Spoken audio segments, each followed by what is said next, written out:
আগে তো বছরের একটা দিন অন্তত ভক্তি ভরে প্রণামটা করতিস ফেল করার ভয়ে। এখন তো আবার সেটাও পায় না। ওই যে তোদের সরকার পাস ফেল তুলে দিয়েছে। এই দেখো, এদিকে বামুন মশাই মন্ত্র পড়ছে, এদিকে ছেলে হাতে পুষ্পাঞ্জলির ফুল নিয়ে গার্লফ্রেন্ডের দিকে চোখ মারছে। এদের কিছু হবে না। এই এই এই ছেলে, এই কুসো কি রে, কুসো কি? হ্যাঁ, ওটা কুচো যুগে হবে। এইদিকে আমার একটা মন্ত্র ভালো করে উচ্চারণ হচ্ছে না, আর ভোজপুরি গানের সব লিরিক্স গুলো মাথায় ঢুকে আছে। বল। ও বাবা, আই লাভ রিয়া। তো রিয়াকেই বল পাসটা করিয়ে দিতে। ওরে ওরে, তোর এসব কি গান চালিয়েছিস? বন্ধ কর। ওরে, আমি এখন এখানে আছি রে।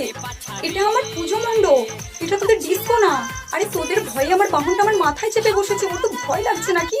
জয় মা সরস্বতী মা, বিদ্যার দেবী মা, শিক্ষার দেবী মা, তোর পায়ে পড়ি মা, এবছর পাস করি রে মা, তোর পায়ে মাথা ঠুকি মা। গর্ধব, ওটা জেবিএল বক্স, আমি এইদিকে আছি। হয়তো ছাড়া এত মদ খেয়েছে বুঝতেই পারছে না কোনটা বক্স আর কোনটা মা।